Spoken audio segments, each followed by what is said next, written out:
किशोर के ढाबे का आज मुहूर्त होता है, जिसमें उसके माता पिता और गांव के कई लोग शामिल होते हैं। हाँ भाई, हो गया सपना पूरा अब तो तेरा।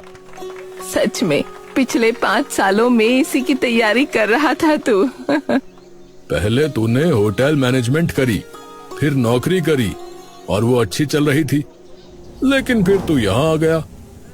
ये तो वैसे भी खोल सकता था बिना पढ़ाई किए। उस अंबर को देख, बिना कुछ किए ढाबा खोले बैठा है और बहुत बढ़िया चल रहा है। वो इसलिए पापा क्योंकि यहाँ कोई और ढाबा कभी खुला ही नहीं। अरे नहीं नहीं बेटा, खुला तो था। देख, कई साल पहले खुला था राजू का ढाबा। अरे पापा, उस अंबर के ढाबे का खाना ना इतना भी बढ़िया नहीं है, बस तेल भरा होता है उसके खाने में। अच्छा, तो तू क्या देगा भाई, हैं? जरा वो बता दे। मैं तो खिलाऊंगा जैसे grilled cottage cheese, lentils, spinach वगैरह। अरे अरे रुक जा बेटा, रुक जा। अरे हिंदी में बोल, क्या खिलाएगा? अरे मतलब दाल, पनीर और भी कई सारी चीजें। चलो बढ़िया है। आप बस अपना आशीर्वाद दो ताकि सारा काम ठीक से हो। वो तो हमेशा ही तेरे साथ है बेटा। किशोर का ढाबा अंदर से काफी साफ सुथरा था। बाहर खड़े कई लोग फीता कटने के बाद अंदर तो आते हैं, लेकिन ज्यादा देर तक टिक नहीं पाते। अरे ये कैसी दाल है? सच में निरा पानी है, ना नमक ना मिर्च। अरे यहाँ आना बेटा। किशोर उनके पास आता है।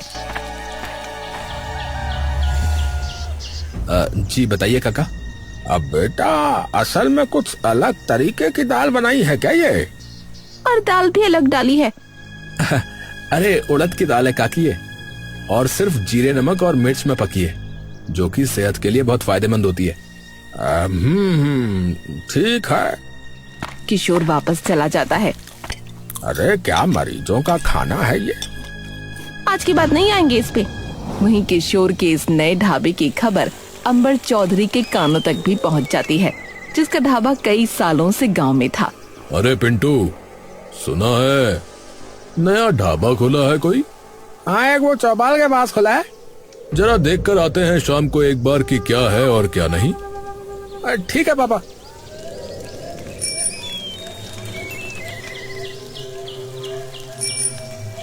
अरे सुबह इतने लोग आए, फिर एकदम से कोई भी नहीं। तभी अंबर और उसका बेटा पिंटू वहां आते हैं।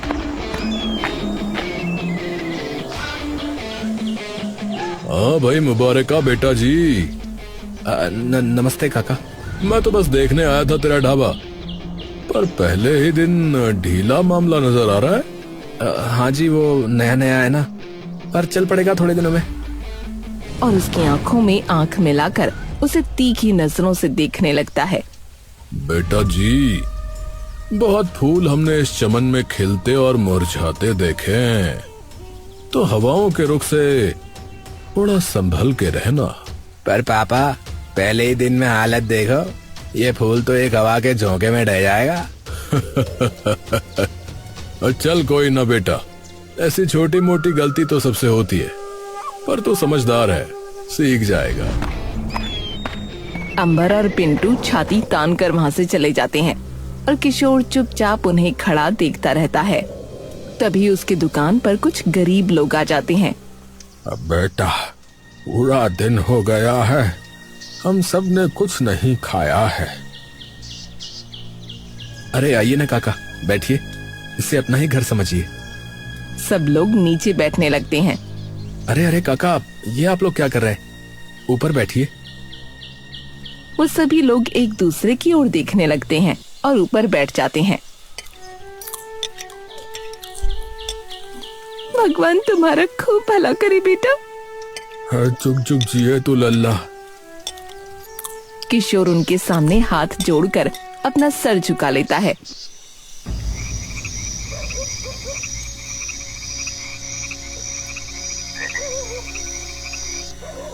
किशोर रात को वापस घर आकर अपने माँ और पिता को सारी बात बता देता है। अरे तू डर मत, तू नया है इसीलिए वो थोड़ा घबराया हुआ है कि कहीं उसका धंधा ठप ना पड़ जाए। हाँ, उससे डरने की कोई जरूरत नहीं है, भगवान पे भरोसा रख।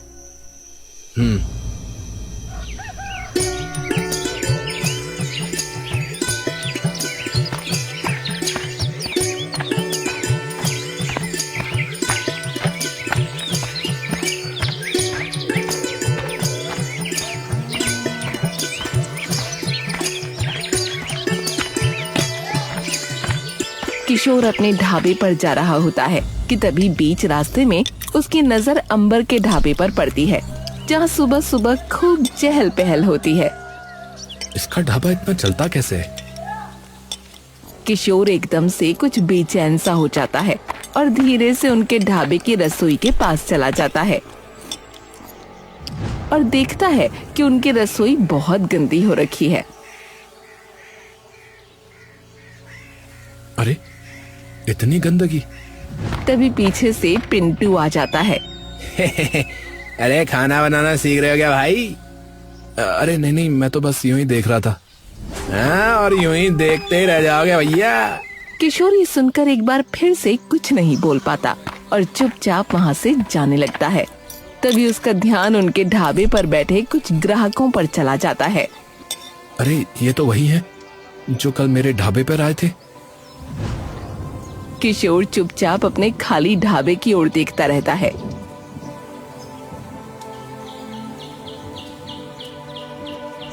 अगर ये नहीं चला तो पापा को क्या जवाब दूंगा? अच्छी भली नौकरी छोड़ दी मैंने इस सपने के लिए।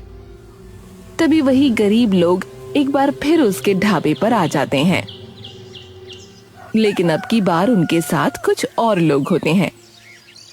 माफ करना भाई, ये लोग भी। अरे कोई बात नहीं, आ जाइए, सबके लिए बहुत खाना है।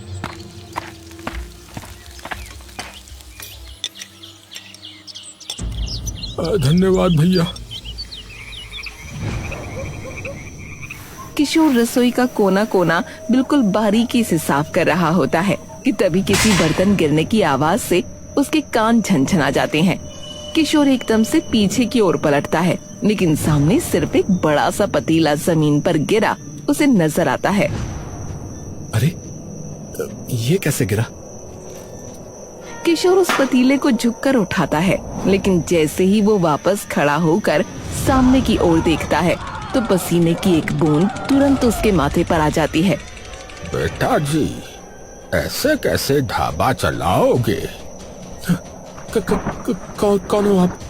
अरे बेटा, डरो मत। आप हो कौन? सब बता दूंगा बेटा, पर पहले शांत तो हो जाओ तुम। किशोर धीरे धीरे शांत होता है। हाँ, अब ठीक है।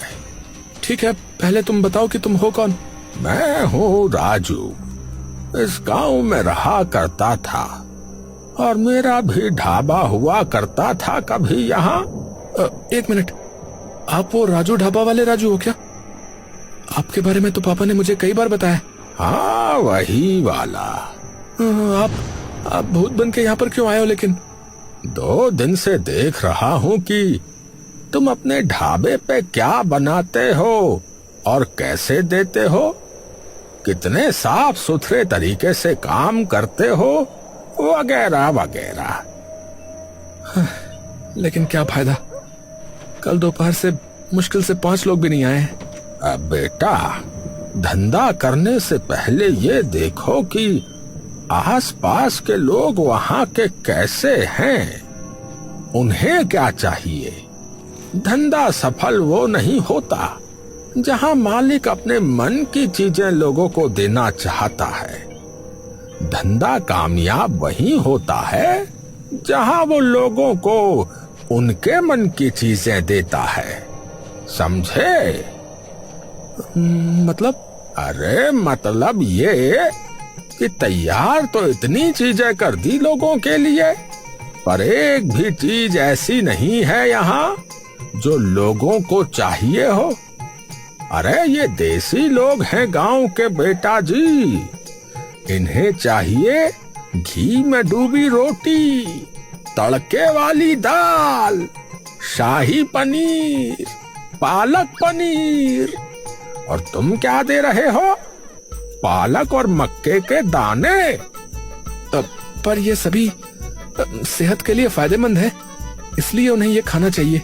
बेटा जी, ये गांव के लोग हैं, इनकी सेहत का ध्यान रखने के लिए इनके खेत बहुत हैं। बेटा, सारे लोग ज्यादातर यहाँ किसान और मजदूर हैं। पूरा दिन वो मेहनत करते हैं, तो उनको चाहिए पूरा आहार। तुम अपने नहीं, इनके दिमाग से सोचो जरा। किशोर कुछ देर तक गहरी सोच में डूब जाता है। क्या हो गया? वो मुझे घर जाना है, घर जाके सोचता हूँ इस बारे में। किशोर बिना कुछ कहे वहां से अपने घर चला जाता है।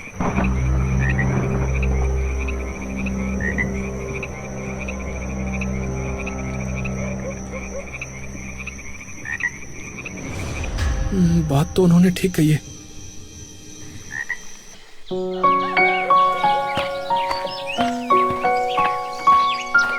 किशोर सुबह जल्दी उठकर अपने ढाबे पर चला जाता है और जाकर रसोई में इधर उधर देखने लगता है।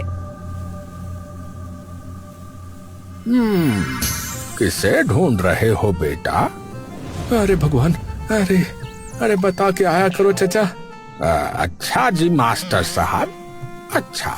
दरअसल मैंने सोचा जो आपने कल बोला था ना, पर अगर मैं ये सब चीजें बनाता भी हूँ तो लोग मेरे ढाबे पर क्यों आएंगे?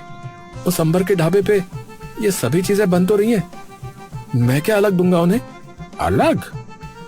अलग होगा स्वाद और सादापन। उसके ढाबे पर एक तो गंदगी में खाना बनता है और आधा सामान तो मिलावटी इस्तेमाल करता है पैसे बचाने के लिए।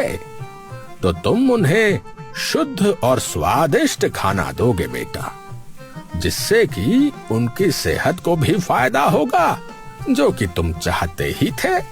पर कैसे? शुद्ध घी में बनाया खाना, एकदम स्वादिष्ट। दिन भर की मेहनत के बाद जब कोई किसान आए तुम्हारे ढाबे पर, तो आहार पूरा मिलना चाहिए उसे। हाँ, सही कहा आपने। तो फिर अभी से शुरू कर देता हूँ। पर कोई एक चीज तो होनी चाहिए ना जो मेरे ढाबे की खासियत हो, समझ रहे हो? अरे होगी भाई, होगी। क्या? पालक पनीर। किशोर ये सुनते ही मुस्कुराने लगता है। थोड़ी देर बाद, अरे कंजूसी मत कर और घी डाल, वे अपने आप पचा लेंगे अपने खेतों में। पहले तो बेटा जी तुम रोटी खाओ और जान लगाओ थोड़ी। देखो अभी भी आधे टुकड़े साबुत हैं। हे भगवान, आपने तो पसीने निकलवा दिए। तो बेटा जी ऐसे ही पसीने बहाकर चलेगा ये ढाबा। हाँ, थोड़ी देर में सारा खाना बनकर तैयार हो जाता है। क्या फायदा, नाम तो वैसे ही बदनाम हो रखा है, तो कौन ही आएगा आज भी। अरे तो बाहर जाओ और खींच के लाओ। कौन? मैं? अरे और नहीं तो क्या मैं? ढाबा तुम्हारा ही है ना। पर मैं बोलूंगा क्या? अरे पहले बाहर चलो, फिर मैं बता दूंगा।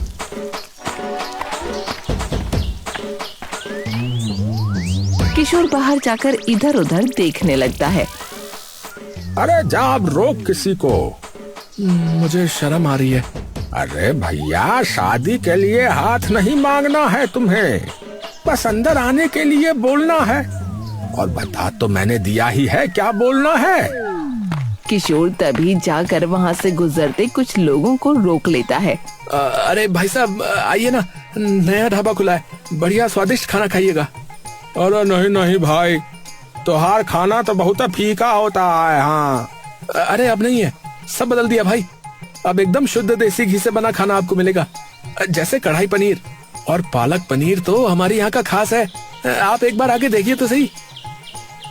ए भैया, एक उधर क्या कहते हो, चलें क्या? ठीक है, ठीक है भैया, आ रहे हैं। सब लोग अंदर आ जाते हैं। अब बताओ भाई साहब, क्या लगा दूं आपके लिए? अरे भैया, अभी पालक पनीर ही बना दो, जो तुम कह रहे हो ना खास है तुम्हारा। अब भैया मेरी तो दाल तड़का कर देना और 8 रोटी बढ़िया घी मार के भैया। अभी लाया। किशोर तभी उन लोगों का खाना परोस देता है और वो लोग खाना खाने लगते हैं। कैसा भाई साहब खाना? अरे भैया कमाल का पालक पनीर बनाया आपने तो, मजा ही आ गया। वाह सच में भैया बहुत ही स्वादिष्ट खाना बनाया आपने, मजा ही आ गया। भाई साहब मैं तो कल अपने पूरे परिवार के साथ आने वाला हूँ। हाँ बहुत ही बढ़िया खाना है। अरे आपका जब दिल करे तब आना। सब लोग एकदम खुशहाल होकर वहाँ से जाने लगते हैं और किशोर एकदम खुशी से उछल पड़ता है। अरे वाह, हाँ तो कहा था ना बेटा जी, अब बस यूं ही लगा रहे मेहनत से और देख कैसे काम चलता है तेरे ढाबे का। हाँ वैसे एक बात बताइए, आपने मेरी मदद क्यों की? क्योंकि तुम लायक हो उसके बेटा। तुम्हारा खुद का धंधा चाहे चला हो या नहीं, लेकिन किसी गरीब को तुमने भूखा नहीं भेजा वापस। जितने भी लोग आए सबको दिल से खाना खिलाया। तो ऐसी नियत के इंसान की मदद करनी तो बनती है ना बेटा। किशोर ये सुनते ही मुस्कुराने लगता है। कुछ दिन बाद देखते ही देखते किशोर की मेहनत रंग लाती है और आखिरकार उसका ढाबा चल पड़ता है। भाई मेरा भी पालक पनीर और तंदूरी रोटी कर देना भैया। तभी वहाँ बैठे एक इंसान की आवाज आती है। अब भाई 1 प्लेट पालक पनीर और कर देना भैया। अब भैया स्वाद ही आ गया भैया, आपके खाने में तो बहुत मजा आ रहा है। अरे अभी लाया भाई साहब। लेकिन उसके ढाबे की ये तरक्की पिंटू सामने खड़ा चुपचाप देख रहा होता है। अरे इसका ढाबा तो सही चल पड़ा। पिंटू तभी गुस्से में वहाँ से चला जाता है। पापा हम यहाँ ये सोचते रहे कि उसका ढाबा नहीं चलने वाला, और वहाँ देखो उसने बाजी मार ली। क्या? पर लोगों को उसका फीका खाना तो पसंद ही नहीं था। अरे सारा खाना बदल दिया उसने एकदम से। अगर ऐसा ही रहा तो हमारे ग्राहक भी खा जाएगा वो। आप कुछ नहीं होगा ऐसा, मैं बताता हूँ क्या करना है।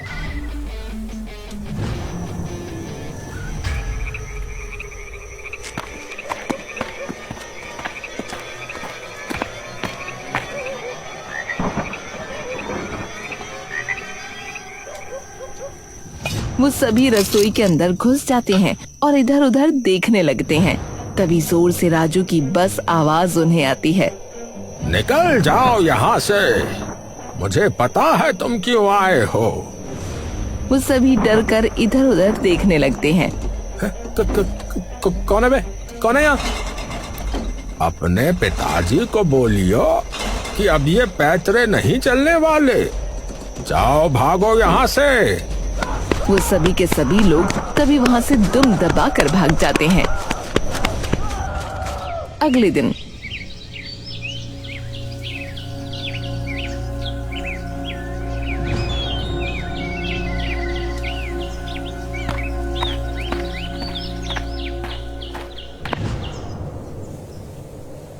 ये क्या हुआ? चिंता मत करो, कुछ नहीं हुआ है। कुछ लोग आए थे लेकिन मैंने भगा दिया। कौन लोग? वही जिन्होंने मेरा ढाबा भी बंद कर दिया था। अंबर का बेटा और उसके साथ 2 लोग। पर वे क्यों आए थे? तुम्हारे खाने के सामान में मिलावट करने के लिए, ताकि तुम्हारे ढाबे का नाम गांव में बदनाम हो जाए बेटा।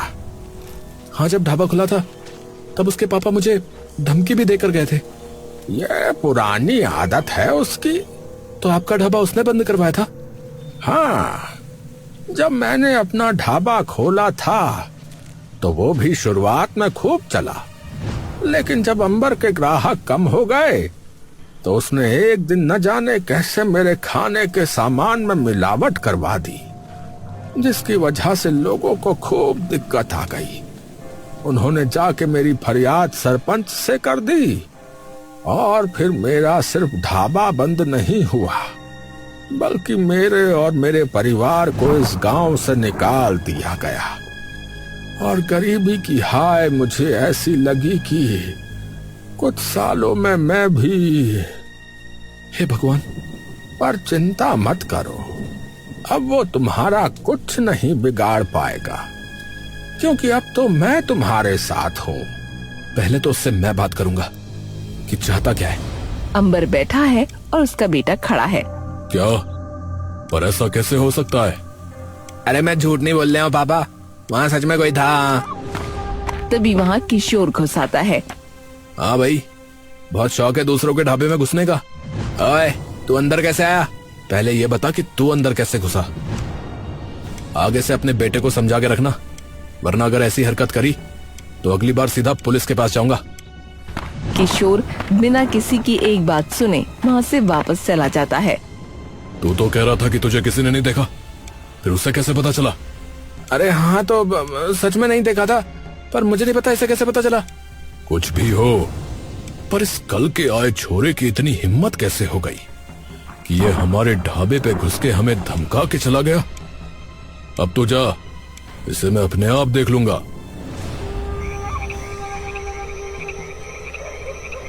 24 घंटे उसके ढाबे पर नजर रखनी है, हर चीज पता करनी है। हो जाएगा मालिक, आप चिंता मत करो। अगले दिन वो सब दिन रात अब किशोर के ढाबे पर बैठ उसकी निगरानी करने लगते हैं। कुछ दिनों बाद रात लगभग होने ही वाली होती है और रसोई में जाकर बर्तन धोने लगता है, जहाँ राजू भी खड़ा है। काम बहुत बढ़ गया है, अब लगता है कि 2-4 लोग रखने ही पड़ेंगे काम पे। वो तो है ही, वरना अकेले संभलेगा नहीं तुझसे। थोड़ा बहुत हाथ आप भी बटा लिया करो। बेटा जी, गुरु शिष्य को राह दिखाता है, हाथ नहीं बटाता उसका।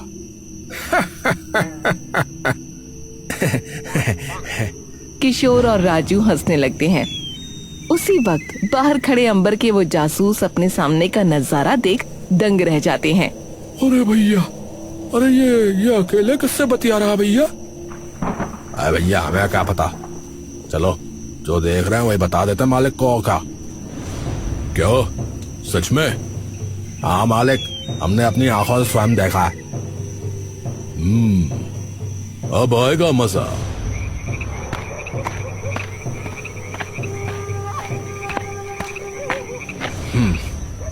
इन्हीं का इंतजार था। हाँ भाई, बहुत चला लिया ढाबा, अब इसे बंद करके चलता बन यहाँ से।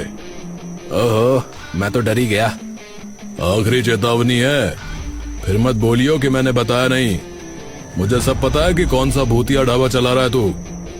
ये बात अगर लोगों को पता लगी तो कोई नहीं आएगा तेरे इस ढाबे पे। किशोर कुछ देर चुप रहता है। और अगर ये बात लोगों को पता लगी कि कैसे आपने राजू का ढाबा बंद करवाया और वही चीज आपके बेटे ने मेरे ढाबे के साथ करने की कोशिश की, तो फिर आपका क्या होगा? हाँ, किया मैंने और मेरे बेटे ने ये सब, पर ये बात तेरी मानेगा कौन? कौन मानेगा? वक्त आने पे सब पता लग जाएगा। वो क्या कहा था आपने कि मेरे जैसे फूल खूब उगते और मुरझाते देखे, पर मैं फूल नहीं हूं, पेड़ हूं, पेड़। और तो बस अपनी जड़ें कस के रखियो फिर, क्योंकि अब तूफान आने वाला है, तूफान। किशोर उसकी आंखों में आंखें डालकर मुस्कुराने लगता है। अगले दिन किशोर अपने ढाबे पर सुबह खाना बना रहा होता है कि तभी एक इंसान वहाँ आता है। हाँ भैया, किशोर भाई, सरपंच जी ने तुम्हें पंचायत में बुलाया भैया। लेकिन क्यों? हाँ भैया, हमें ना पता, उन्हीं से पूछियो। ठीक है। किशोर अपने बगल में देखता है। उसी अंबर का किया धरा है सब। कोई नहीं। किशोर छाती तानकर वहाँ से चल देता है।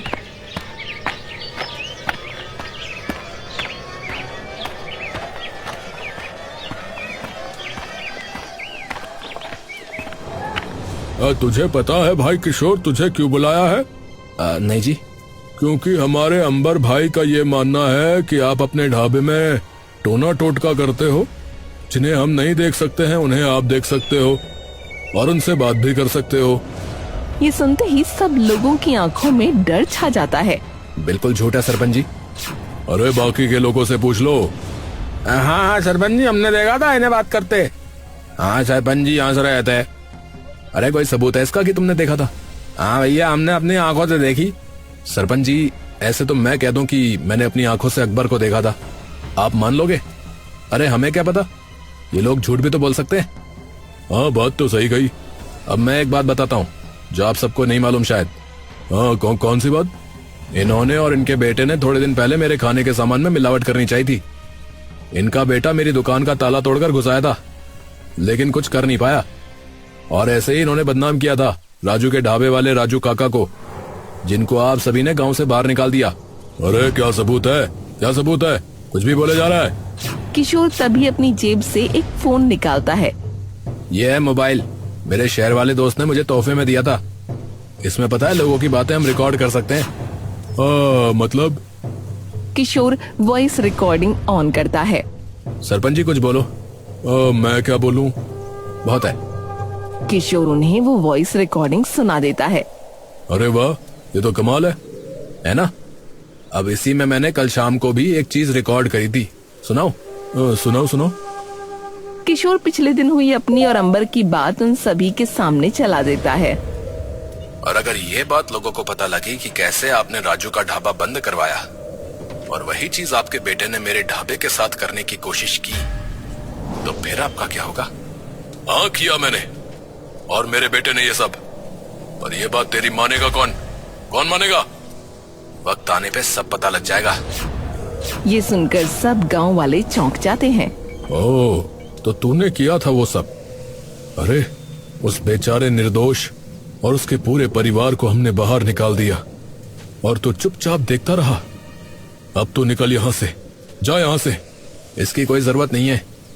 अंबर जी, जरा अपने ढाबे पे जाके देखिए, मैंने एक तोहफा भेजा है। अंबर तभी वहाँ से डर के मारे भाग जाता है।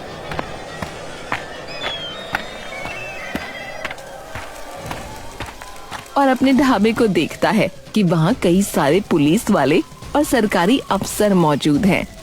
पिंटू वहीं खड़ा रोने लगता है। अरे क्या हुआ साहब? देखिए, हम खाद्य विभाग से हैं और आपके ढाबे पे हर सरकारी नियम का उल्लंघन हुआ है। आपके ढाबे पे ना कोई सफाई है और सभी चीजों की क्वालिटी एकदम खराब है, जिससे लोगों की सेहत पर बुरा असर पड़ सकता है। इसलिए हम अभी से आपके ढाबे को सील कर रहे हैं। अरे नहीं, अरे ऐसा मत कीजिए। अरे वो सब लोग बिना अंबर की एक बात सुने उसका ढाबा सील करके वहाँ से चले जाते हैं, और ये सारा कारनामा राजू और किशोर सामने खड़े चुपचाप देखते रहते हैं। बेटा कमाल कर दिया। इस न्याय के इंतजार में मैं न जाने कहां कहां भटका, और अब मेरे जाने के इतने साल बाद मिला है मुझे न्याय, बस तेरी वजह से। काका, मेरा ढाबा आज जहां है वो सिर्फ आपकी वजह से। आपने ही मुझे उस मझधार से निकाला और सही दिशा दिखाई। यह एहसान मैं जिंदगी भर नहीं चुका सकता आपका। मन तो बड़ा कर रहा है तुझे गले लगाने का बेटा, पर कहीं किसी ने देख लिया तो किसी बाबा के पास न ले जाए फिर तुझे।